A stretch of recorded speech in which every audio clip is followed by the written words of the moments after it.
So let's learn and enjoy mathematics.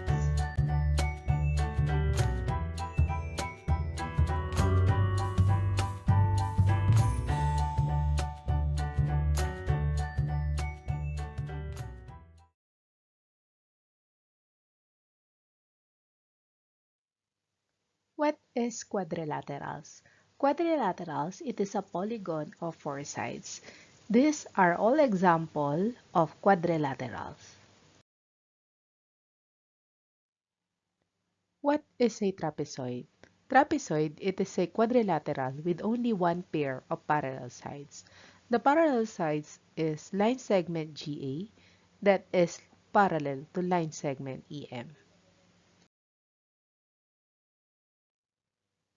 How about trapezium? Trapezium, that is a quadrilateral with two pairs of distinct sides congruent.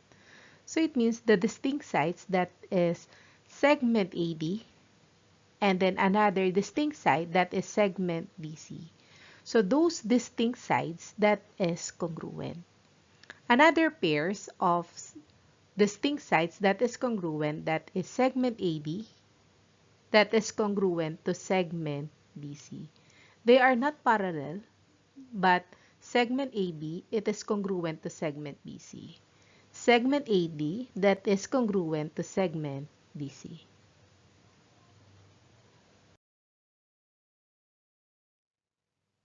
What is a parallelogram? A parallelogram, it is a quadrilateral with two pairs of parallel sides. So this is the figure for the parallelogram. So let us find the two pairs of parallel sides. The first pair of parallel sides, that is segment AB, is congruent to segment BC. Another pair of parallel sides, that is segment AB, is congruent to segment BC. So it means segment AB, it is equal to segment BC, while segment AD it is equal to segment BC. So those measurement ng red, that is equal also yung yellow. What is rectangle? Rectangle, it is a parallelogram with four right angles. So that is angle A, angle B, angle C, and angle D are four right angles of the rectangle. And the measurement of the angle A, B, C, and D, that is equal to 90 degrees.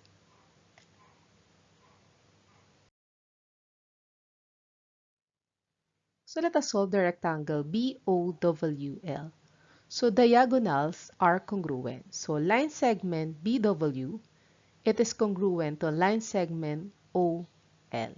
So it means if the measurement of the line segment BW, that is equal to 10 centimeter, find the measurement of the line segment LO. So line segment LO, that is equal to 10 centimeter because diagonals are congruent.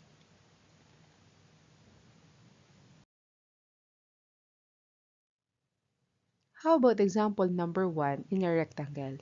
If line segment BW equals 4x plus 7 centimeter and line segment LO, that is equal to 13 plus x centimeter, find the value of line segment BW and line segment LO. So how to solve that diagonals? Those diagonals are congruent. So it means line segment BW equals line segment LO. Let us copy the value of line segment BW, that is 4x plus 7, and then line segment LO, that is 13 plus x. So let us combine like terms. Let us combine x and the number. So bring down 4x. Move x to the left side, that becomes negative x. Bring down 13, and then move 7 on the right side, that becomes negative 7. 4x minus x, that is positive 3x. 13 minus 7, subtract, that is positive 6. If we divide both sides with the numerical coefficient of x, that is equal to 3. 3 divided by 3, that is equal to 1x. And then 6 divided by 3, the answer is equal to 2. So the value of x is equal to 2. Let us write the unit, that is 2 centimeter.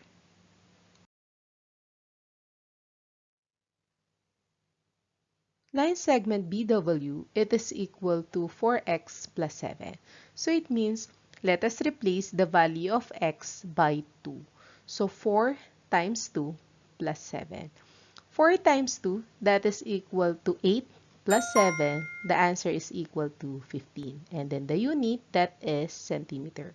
So line segment BW, that is equal to 15 centimeter. How about the line segment LO? So line segment LO, that is 13 plus x.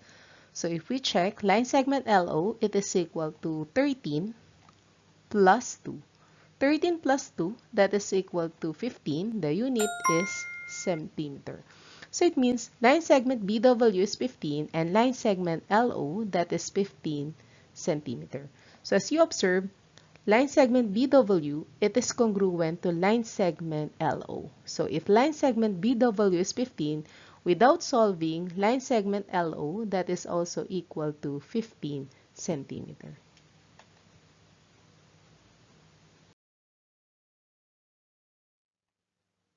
In a rectangle JOIN, if line segment JO equals 8x minus 13 centimeter and line segment NI equals 7x plus 11 centimeter, find the value of x, line segment JO, and line segment NI.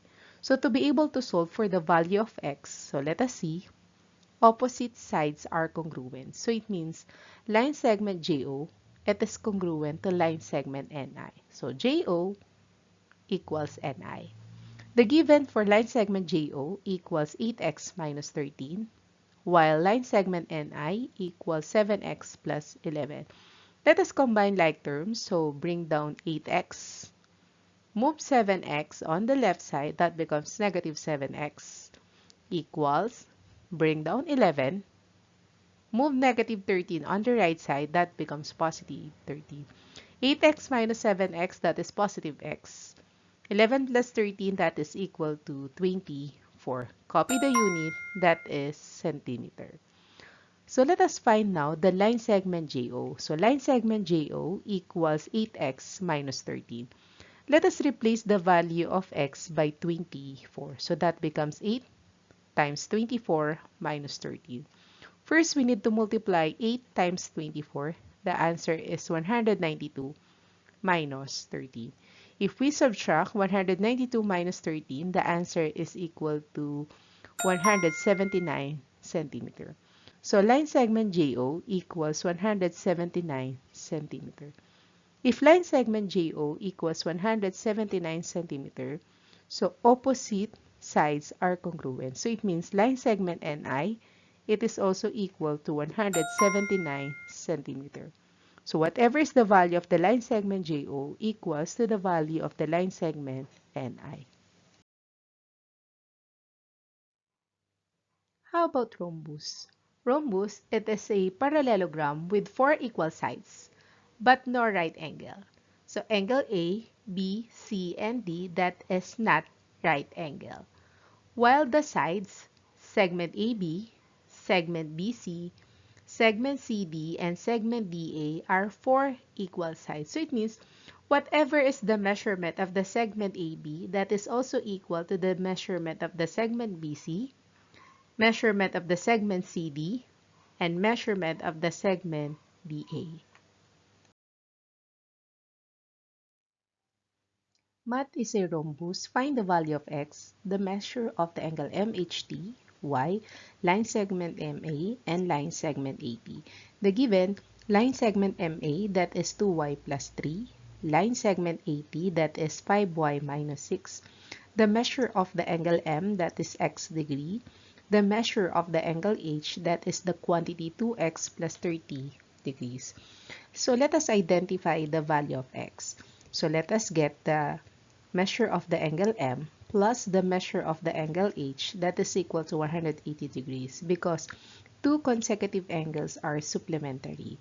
So the measure of the angle M, that is x degree, while the measure of the angle H, that is the quantity 2x plus 30 degrees, and then copy 180 degrees. Let us combine like terms. So x degree, or i-omit na natin yung mga degree para mas madali nating masolve. So x And then copy 2x is equal to 180, positive 30 going to the right side, that becomes negative 30. 1 plus 2, that is equal to 3x. 180 minus 30, that is equal to 150. To be able to solve for the value of x, let us divide both sides with the numerical coefficient of x, that is equal to 3. 3 divided by 3, that is 1x, and 150 divided by 3, that is equal to 50. So the value of x is equal to 50. How about the measure of the angle MHT? So this is MHT. So the angle MHT, that is the quantity 2x plus 30 degrees. So let us replace the value of x by 50. So that becomes 2 times 50 plus 30. 2 times 50, that is equal to 100 plus 30. So if we add 100 plus 30, that is equal to 130 degrees. So the measure of the angle MHT, that is equal to 130 degrees.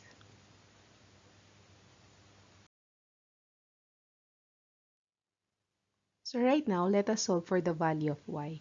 All sides are congruent. First, we need to get the value for the line segment AP. It is equal to line segment MA. All sides are congruent for the rhombus. The line segment AP, that is equal to 5y minus 6. The line segment MA, that is 2y plus 3. So let us combine all y's and then whole number. So copy 5y, move 2y to the left side, that becomes negative 2y, and then bring down 3. Negative 6, move to the right side, that becomes positive 6. 5 minus 2, that is 3, copy y. 3 plus 6, that is equal to 9. Afterwards, let us divide both sides with the numerical coefficient of y, that is equal to 3. 3 divided by 3, that is equal to y, and then 9 divided by 3, the answer is equal to 3. So the value of y is equal to 3.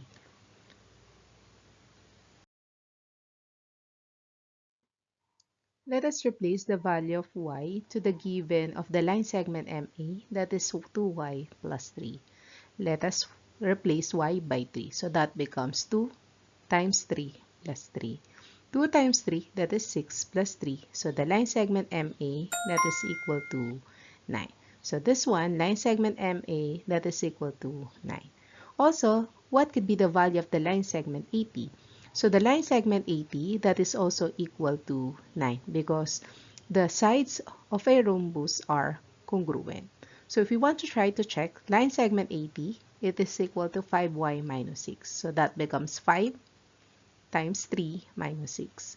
5 times 3, that is equal to 15 minus 6. The answer is equal to 9. So as you can see, line segment MA, that is equal to 9. Also, the line segment AP, that is equal to 9. How about square? Square, it is also a parallelogram with 4 equal sides and 4 right angles. So that is angle A, angle B, angle C, and angle D. Those angles are equal to 90 degrees. How about the 4 equal sides? So that is segment AB, that is congruent to segment BC. It is also congruent to segment CD, and then also congruent to segment DA. Those segment AB, segment BC, segment CD, and segment DA, we have 4 equal sides. So the square, that is 4 equal sides and then 4 right angles.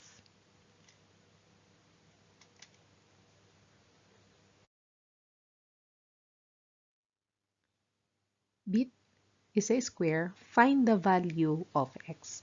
So all angles are congruent. So it means the value of the angles are equal to 90 degrees. So it means this angle A, that is equal to 90 degrees. So 5x degrees is equal to 90 degrees. So omit na natin yung degrees para mas madali nating masolve. So let us divide both sides with the numerical coefficient of x, that is equal to 5. 5 divided by 5, that is 1x. And then 90 divided by 5, that is equal to 80. So the value of x, that is equal to 18.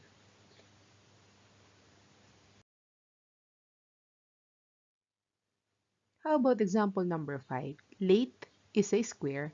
Find the value of y. So this square, so the value or the given line segment LA, that is to y, line segment AT, that is equal to y plus 2. All sides are congruent. So it means line segment LA, it is equal to line segment AT. So the value of the line segment LA, that is 2y, the line segment AT, that is y plus 2. Let us solve for the value of y. So bring down to y, move y to the left side, that becomes negative y, bring down 2. 2 minus 1, that is 1y, and then copy positive 2. So the value of y is equal to 2. Enjoy learning mathematics. I'm Teresa Tubal. Thank you so much.